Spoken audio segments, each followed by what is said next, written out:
নিউটনের গতিসূত্র বা Newton's law of motion. তো এখানে প্রথমে যেটা জানবো সেটা হচ্ছে তোমার নিউটনের সূত্রগুলো। প্রথম সূত্র হচ্ছে যে কোনো বস্তুর উপর যদি বাইরে থেকে বল প্রয়োগ না করা হয়, অর্থাৎ এফ এর মান যদি শূন্য হয় প্রযুক্ত বল, সেক্ষেত্রে বস্তুটা সমবেগে যাবে, অর্থাৎ এর ত্বরণ থাকবে না, অর্থাৎ V is equals to constant হবে। তো এখানে কনস্ট্যান্ট সম্বন্ধে একটা কথা বলবো, সেটা হচ্ছে যে কনস্ট্যান্ট মানে এর মান শূন্য হতে পারে, মানে সেটা স্থির থাকতে পারে, অথবা এর একটা মান থাকতে পারে। উদাহরণ হিসেবে বলা হলো 5 মিটার পার সেকেন্ড। ঠিক আছে, তাহলে দুটো সিচুয়েশন তৈরি হতে পারে, একটা হচ্ছে হয় স্থির থাকবে, নয় একটা নির্দিষ্ট বেগ নিয়ে যাবে, দুটোই। দ্বিতীয় দ্বিতীয় কনসেপ্টটা একটু ইম্পর্টেন্ট এবং এটাকেই প্রথমে মনে রাখবে। সেটা কি? সেটা হচ্ছে যে যখন কোনো বস্তুর উপর বাহ্যিক বল প্রযুক্ত হয়, তখন ওই বস্তুটার ভরবেগের পরিবর্তন হয় এবং বল যেদিকে প্রযুক্ত হয় সেই দিকেই ভরবেগের পরিবর্তন হয়। অর্থাৎ সমীকরণটা দাঁড়াবে F is equals to DP by DT. এটা প্রথমে মনে রাখবে। এরপর এটাকে এরকম করে লিখতে পারি, ডিডিটি অফ পি সমান, যেটাকে আমরা ভরবেগ বলি, এম ইন্টু ভি, এরকম করে বলা যায়। যদি এম কনস্ট্যান্ট হয়, এম ডিভি বাই ডিটি, অর্থাৎ এটা দাঁড়াচ্ছে এম ইন্টু এ। তাহলে এফ সমান এম ইন্টু এই কনসেপ্টটা তখনই প্রযোজ্য যখন এম ধ্রুবক হবে। তো এটা মাথায় রাখবে। আর এটাকে যদি আরো জেনারেল ফর্মে লেখা হয় তাহলে সেটা এরকম দাঁড়াবে, DDT of M into V, অর্থাৎ এটা ডেরিভেটিভ করলে দাঁড়াবে DM by DT into V plus M DV by DT. তো এই কনসেপ্টটাও আমরা পরবর্তীকালে কাজে লাগাবো যখন আমরা রকেট মোশন পড়বো। তাই সব সময় যে এফ ইজিক্যালস টু এম এ হবে, এই কনসেপ্টটা একটু ভুল আছে। ঠিক আছে, তো আমরা যদি দ্বিতীয় সূত্র বলা হয় তাহলে এটা প্রথমে মনে রাখবো, তারপর দ্বিতীয় কনসেপ্ট হিসেবে এটা মনে রাখবো, এবং সেটা এইভাবে মনে রাখবো যদি এম এর মান ধ্রুবক হয় তাহলে। এর পরের কনসেপ্ট সেটা হচ্ছে যে তৃতীয় সূত্র। তৃতীয় সূত্র হচ্ছে যে ক্রিয়া প্রতিক্রিয়া, অ্যাকশন রিয়াকশন এর সূত্র। কি না, প্রত্যেক ক্রিয়ার সমান এবং বিপরীতমুখী প্রতিক্রিয়া আছে। কিরকম? যদি আমি গ্র্যাভিটিতে চলে যাই, মহাকর্ষে চলে যাই, সেক্ষেত্রে কি হবে, m1 ভরের বস্তু আছে, m2 ভরের বস্তু আছে। তো m1 ভরের বস্তুটা করবে কি, m2 ভরের বস্তুকে নিজের দিকে আকর্ষণ করবে এবং সেটা F2 বল, এবং m2 ভরের বস্তুটা কি করবে, m1 ভরের বস্তুকে সংযোগকারী সরলরেখা বরাবর আকর্ষণ করবে, সেটা হচ্ছে F1 বল। এটা হচ্ছে এই দুটোকে পরস্পরের সাপেক্ষে ক্রিয়া প্রতিক্রিয়া বলা হয়। m1 যদি এর উপর ক্রিয়া বল প্রয়োগ করে তাহলে m2 প্রতিক্রিয়া বল হিসাবে F1 প্রয়োগ করবে। এবং তৃতীয় সূত্র এটা বলেছে যে ক্রিয়া বল এবং প্রতিক্রিয়া বল পরস্পরের সমান এবং বিপরীতমুখী হবে। দেখো ডাইরেকশন একটা অপরটার বিপরীত দিকে, তো এই একটা অপরটার বিপরীত দিকে হবে। এটা হয়ে গেল নিউটনের তিনটে সূত্র। এরপরে যেটা জানতে হবে সেটা হচ্ছে বল, বল বা ফোর্স। এটা কি না, বাইরে থেকে যা প্রয়োগ করলে বস্তুর ভরবেগের পরিবর্তন হয়। ঠিক, যা প্রয়োগ করলে বস্তুর ভরবেগের পরিবর্তন হয় তাকে বলবো বল। এখান থেকে আরেকটা কনসেপ্ট নিতে পারি, সেই কনসেপ্টটা কি, ভরবেগের পরিবর্তন সমান এফ ইন্টু ডিটি। ঠিক, তো উভয় সাইডে যদি আমি ইন্টিগ্রেশন করি তাহলে সেক্ষেত্রে দাঁড়াচ্ছে p2 minus p1 is equals to integration sin f dot dt। এটাকে বলা হয় ইম্পালস বা বলের ঘাত। তাহলে বলের ঘাত জিনিসটা কি, বলের ঘাত প্রযুক্ত হলে সিস্টেমের ভরবেগের পরিবর্তন হয়। ক্লাসিফিকেশন বা প্রকারভেদ, এই ক্লাসিফিকেশন বা প্রকারভেদকে আমি এরকম করে ভাগ করেছি, একটা হচ্ছে তোমার ফান্ডামেন্টাল ফোর্স বা মৌলিক বল, আরেকটা হচ্ছে আদার টাইপস অফ, অর্থাৎ ফান্ডামেন্টাল ফোর্স ছাড়া অন্য। ঠিক। তো এটাকে আমি এরকম করে ক্লাসিফিকেশন করে টেবিলের সাহায্যে রিপ্রেজেন্ট করছি। আদার টাইপস আর হচ্ছে তোমার ফান্ডামেন্টাল ফোর্স, বিভিন্ন ভাগ আছে। তো আদার টাইপস এর মধ্যে এরকম করে রেখেছি, একটা হচ্ছে প্রথমে কন্ট্যাক্ট ফোর্স বা স্পর্শকীয় বল বলা হয়। তো এর আন্ডারে দুটো আছে, একটা হচ্ছে নর্মাল ফোর্স বা লম্ব বল, আরেকটা হচ্ছে ফ্রিকশন ফোর্স, বা ঘর্ষণ বল। আচ্ছা, তারপর আসছে তোমার টেনশন ফোর্স বা টান বল, তারপর স্প্রিং ফোর্স বা স্প্রিং বল বলা হয়। এরপর 4 নম্বরে আসছে সিউডো ফোর্স বা অলিক বল। এরপর সেন্ট্রিপিটাল ফোর্স বা অভিকেন্দ্র বল।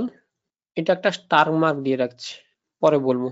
Force due to pressure gradient বা এটাকে বয়েন্ট ফোর্সও বলা হয়, যেটাকে বলা হয় প্লবতা বল।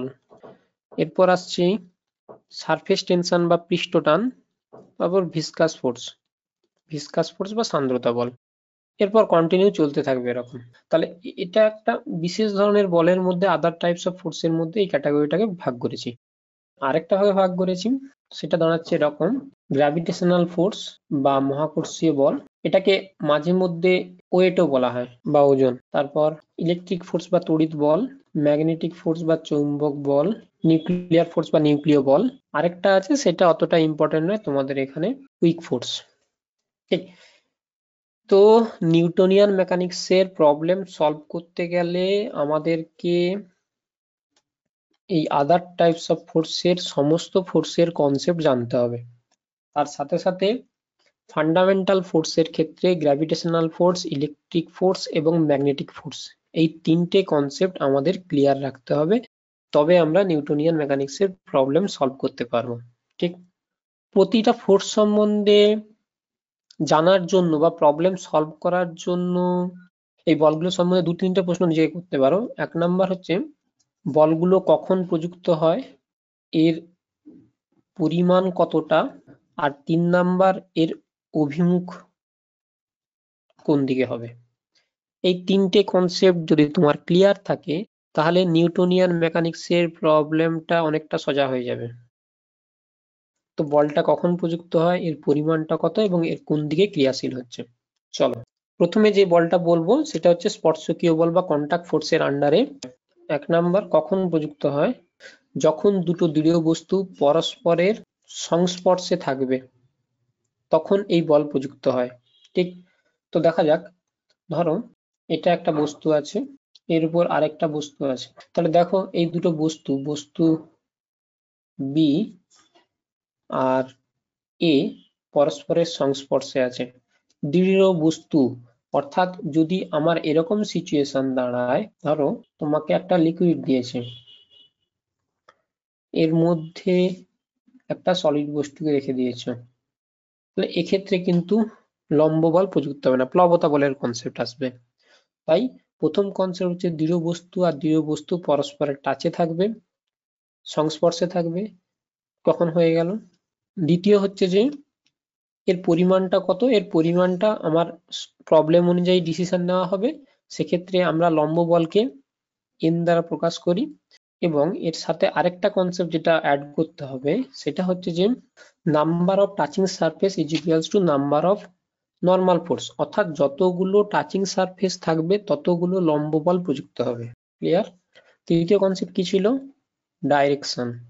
তো ডাইরেকশনটা কোন দিকে হবে? ডাইরেকশনটা সাধারণত, আমি বলেছি সাধারণত, এর স্পেশাল কন্ডিশনও আছে। ঠিক আছে? কি? সাধারণত যে টাচিং সারফেসটা থাকবে সেই টাচিং সারফেসের সঙ্গে পারপেন্ডিকুলারলি সেন্টার অফ মাস দিয়ে যাবে। হলো? আচ্ছা, আরেকটা কি, এটা হচ্ছে অ্যাকশন রিয়াকশন ফোর্স, অর্থাৎ এ বি বস্তুর উপর যদি অ্যাকশন ফোর্স ক্রিয়া করে তাহলে বি বস্তু এ বস্তুর উপর রিয়াকশন ফোর্স অ্যাপ্লাই করবে। তারপর এটার আবার স্পেশাল কেস আছে। কিরকম স্পেশাল কেস? ধরো মেঝে এবং দেওয়াল আছে, তো এর উপর ধরো একটা বস্তু আছে, টাচ করে আছে। তো এক্ষেত্রে আমরা করব কি, এই বস্তুটার উপর যদি লম্ব বল আঁকি তাহলে সেক্ষেত্রে এই যে সারফেসটা আছে, এই সারফেসটা পরস্পর টাচ করে আছে, সারফেসের সঙ্গে পারপেন্ডিকুলার হবে এবং সেটা কিন্তু ওই বিন্দুটা দিয়ে যাবে। সেন্টার অফ মাস দিয়ে নয়।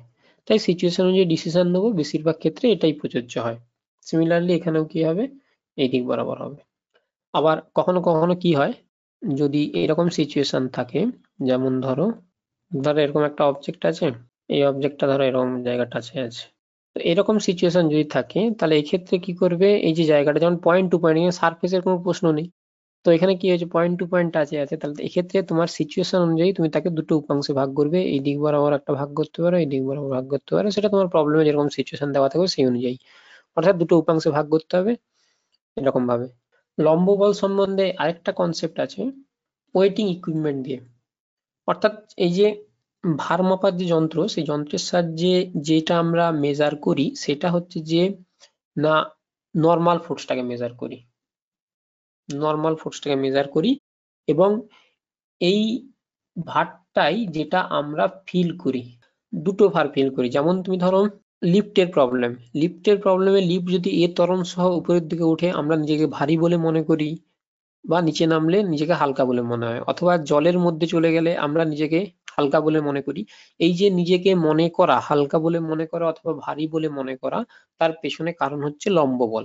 লম্ব বল যদি বেশি হয় আমরা নিজেকে ভারী বলে মনে করি, যদি কম হয় আমরা নিজেকে হালকা বলে মনে করি।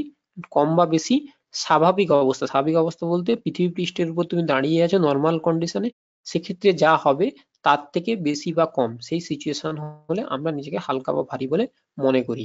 আরেকটা কি ওয়েটিং ইকুইপমেন্ট যেটা আছে যার সাহায্যে ভার মাপা হয়, সেটা কিন্তু অ্যাকচুয়ালি লম্ব বলের পরিমাণটা মেজার করে।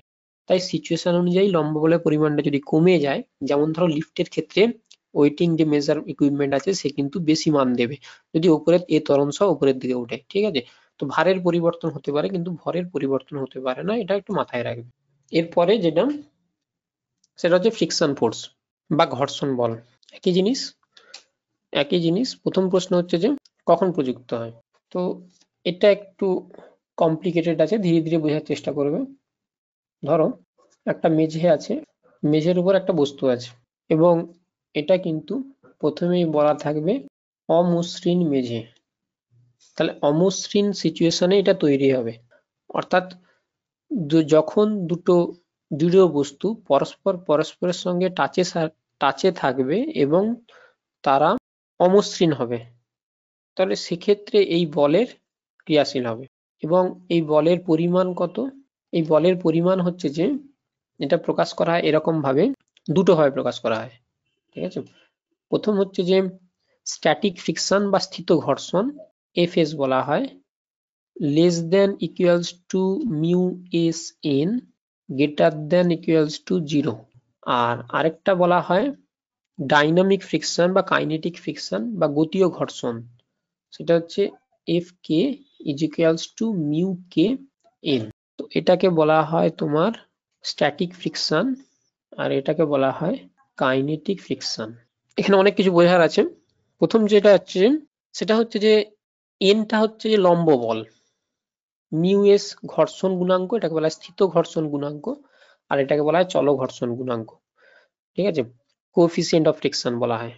দেখে নাও ফ্রি বডি ডায়াগ্রামে, সেটা হচ্ছে এই দিক বরাবর লম্ব বল প্রযুক্ত হবে, মেঝেটা দেবে, আর ঘর্ষণ বল একটার দিকে প্রযুক্ত হবে, যদি এই দিকে গতিশীল হয় তাহলে এই দিক বরাবর ঘর্ষণ বল প্রযুক্ত হবে, ঠিক।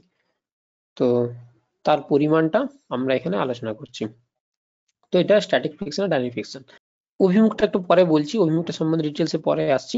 তার আগে স্ট্যাটিক ফ্রিকশন সম্বন্ধে যে কনসেপ্টটা জানতে হবে গুরুত্বপূর্ণ, সেটা হচ্ছে যে এটা সেলফ কন্ট্রোলড ফোর্স, স্বনিয়ন্ত্রক বল, নিজেকে নিজে নিয়ন্ত্রণ করে।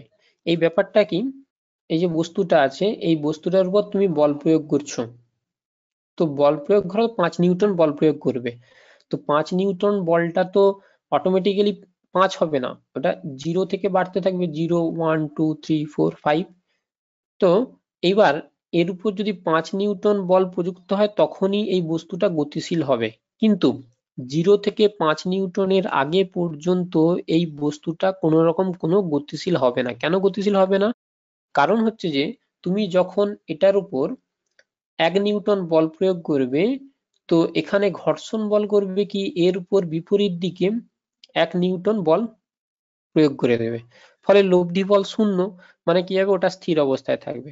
এটাকে বাড়িয়ে তুমি 2 করলে এও 2 করে দেবে, তখনও স্থির অবস্থায় থাকবে। এবং এই যে ঘর্ষণ বলটা, এই ঘর্ষণ বলটা স্থিত ঘর্ষণ, কারণ দেখো এটা 0 এবং ম্যাক্সিমাম ভ্যালু, এখানে 5 নেওয়া হয়েছে, 5 এর মধ্যে আছে, ঠিক। আবার 3 নাও, এটাকে 3 করে দেবে। যখন 5 নেবে 5 করে দেবে। তারপর 5 এর থেকে সামান্য একটু যদি বেশি হয়ে যায়, তখন কিন্তু এ গতিশীল হতে থাকবে, অর্থাৎ স্থিত ঘর্ষণ বল সেই বল আর যোগান দিতে পারবে না।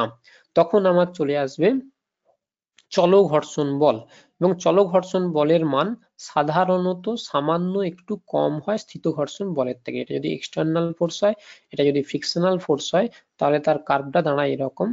তো এটা হচ্ছে তোমার ম্যাক্সিমাম ভ্যালু। এই যে জোনটা, এই জোনটা হচ্ছে যে স্ট্যাটিক ফ্রিকশনের জোন, আর এই জোনটা হচ্ছে ডাইনামিক ফ্রিকশনের জোন। তো ডাইনামিক ফ্রিকশন দেখো সামান্য একটু ভ্যালু হয় ম্যাক্সিমাম ভ্যালুর থেকে, ঠিক আছে। সীমাস্থ মান এটাকে বলা, এটাকে আরেকটাও নাম দেওয়া হয়, সীমাস্থ মানও বলা হয়, লিমিটিং ফ্রিকশনও বলা হয়। তো এই সীমাস্থ মানের থেকে সামান্য একটু কম হয়, যখনই তুমি বাড়িয়ে দেবে সঙ্গে সঙ্গে কি হবে, এই মানের মান কমে যাবে। তাহলে 0 থেকে 5 নিউটন পর্যন্ত এই বলটা কি করলো, নিজেকে স্বনিয়ন্ত্রক ভাবে কন্ট্রোল করে, নিজেকে কন্ট্রোল করে তার মানটা বাড়ালো, অর্থাৎ অটোমেটিক্যালি নিজেকে কন্ট্রোল করে। এই জন্য এটাকে বলা হয়েছে স্বনিয়ন্ত্রক বল। এবং এটা প্রবলেম সলভ করার জন্য এই কনসেপ্টটা খুবই গুরুত্বপূর্ণ। এই সেলফ কন্ট্রোলড এর কনসেপ্ট না থাকার জন্য অনেক ছোটখাটো প্রবলেম আছে যেগুলোকে সলভ করতে গিয়ে ভুল হয়ে যায়, তো একটু কেয়ারফুল থাকবে। তৃতীয় নাম্বার যে কনসেপ্টটা, অভিমুখ। এটা আমার মেঝে আছে, এর উপর ধরো অবজেক্টটা আছে। এখানে যখন অভিমুখ বলবো, তখন আমার কনসেন্ট্রেশন চলে যাবে টাচিং সারফেস, মানে কন্টাক্ট পয়েন্ট, ঠিক। তো এই জায়গায় দেখবো। তো এটাকে যদি একটু জুম করে দেখি, তাহলে সিচুয়েশনটা দাঁড়াবে এরকম। এখানে কি হয়, একটু খাঁচকাটা থাকে। তো এই সারফেসটা একটু খাঁচকাটা থাকে, এটা যদি জুম করে দেওয়া হয়, তো এর মাঝখানে কি হবে, এই যে সারফেসটা সাদা রঙের, সেটাও একটু খাঁচকাটা হয়ে এর মধ্যে প্রবেশ করানো থাকে, এরকম করে থাকে। কিন্তু আমরা কি করি, এটা মাইক্রোস্কোপিক লেভেল, ম্যাক্রোস্কোপিক লেভেলে কি হয়, নাম স্মুথ বলে মনে হয়। তো এই যে টাচিং সারফেস একজন অপরজনের সাপেক্ষে টাচ করে আছে, ঠিক আছে। এইবার ডিপেন্ড করছে যে এই যে টাচিং পয়েন্টে রিলেটিভ মোশন, এর পরের কনসেপ্ট যেটা, সেটা হচ্ছে তাদের মধ্যে আপেক্ষিক গতি। কাদের মধ্যে, টাচিং সারফেস বা টাচিং পয়েন্টের মধ্যে। যদি টাচিং সারফেস বা টাচিং পয়েন্টের মধ্যে যদি রিলেটিভ মোশন থাকে, মানে একজনের সাপেক্ষে অন্যজন, এখান থেকে কি দেখছে জানার দরকার নেই, এ কি দেখছে সেখানে আপেক্ষিক বল দেওয়া যাবে না। তোমাকে যদি এর সাপেক্ষে একে কনসিডার করা হয়, তাহলে অবজারভারকে তুমি এখানে লাগিয়ে দাও। অবজারভার এখানটায় এবার দেখলে কি দেখবে, অর্থাৎ এর সাপেক্ষে এই যে টাচিং যে সারফেস আছে, টাচিং যে পয়েন্ট আছে, সেই পয়েন্টটা কোন দিকে গতিশীল হচ্ছে বলে মনে হবে বা গতিশীল হচ্ছে। দুটো কথা বলা হলো, মনে হবে বা হচ্ছে। যদি মনে হবে হয়, তাহলে তোমার স্ট্যাটিক ফ্রিকশনের কনসেপ্ট আসবে। আর যদি হচ্ছে হয় গতিশীল, তাহলে তোমার কাইনেটিক ফ্রিকশনের কনসেপ্ট আসবে। তার মানে মনে হবে যখন, তখন কিন্তু সেটা গতিশীল হবে না, গতিশীল হওয়ার চেষ্টা করবে।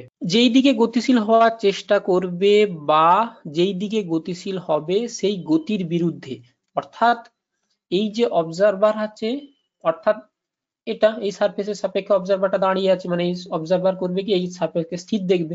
তাহলে এর সাপেক্ষে এই বস্তুটা যদি এই দিকে গতিশীল হয়, তাহলে সেক্ষেত্রে এ বলবে এর উপর এই দিক বরাবর একটা ঘর্ষণ বল প্রযুক্ত হচ্ছে, এবং সেটা স্পর্শকীয় তল বরাবর হবে। তাহলে গতির বিরুদ্ধে, আপেক্ষিক গতির বিরুদ্ধে, এবং কোনটা না, টাচিং সারফেসের ক্ষেত্রে অবজার্ভ করতে হবে। এখন যেহেতু এই মেঝেটা স্থির, গ্রাউন্ড ফ্রেমে যে অবজারভার আছে সেও স্থির, তাই এও যদি একে অবজার্ভ করে কোনো অসুবিধা নেই, কিন্তু সিচুয়েশনটা সবসময় এরকম দাঁড়াবে না। যেমন উদাহরণ হিসেবে বলি, ধরো একটা ব্লক এরকম আছে, এই ব্লকটা এই দিকে v1 রিলেটিভ ভেলোসিটিতে যাচ্ছে, আরেকটা ব্লক তার উপরে আছে, সেই ব্লকটা এর উপর v2 ভেলোসিটিতে যাচ্ছে। এখন ডিপেন্ড করছে যে এখানে অবজারভার আছে, সে অবজারভার এটাকে দেখছে, এটার উপর যদি ঘর্ষণ বল লাগাতে হয়, তাহলে কিন্তু লাগানোটা এই অবজারভারের পক্ষে কঠিন হয়ে যাবে। তো তোমাকে কল্পনা করে নিতে হবে যে কোনো একটা অবজারভার সে এখানে আছে, এ কি দেখবে, এ দেখবে এর গতি কোন দিকে হবে, আপেক্ষিক গতি। তার মানে v of 2 with respect to 1 is equals to v of 2 minus v of 1। এখন ডিপেন্ড করে যাচ্ছে V2 গ্রেটার দেন V1 অথবা V1 গ্রেটার দেন V2 তার উপর। যদি V2 গ্রেটার দেন V1 হয় তার মানে কি হবে, এটা V2 র দিকেই হবে, অর্থাৎ V2 র বিপরীত দিকে ঘর্ষণ বল ক্রিয়াশীল হবে, তার মানে এই দিকে ক্রিয়াশীল হবে। কিন্তু যদি V1 গ্রেটার দেন V2 হয় তার মানে কি হবে, এ কে এই দিকে যেতে দেখবে, তাহলে এই বলের, এই বস্তুটার উপর ঘর্ষণ বল এই দিকে ক্রিয়াশীল হবে। বোঝা গেল? তার মানে আপেক্ষিক গতি এখানে ফান্ডামেন্টাল কনসেপ্ট।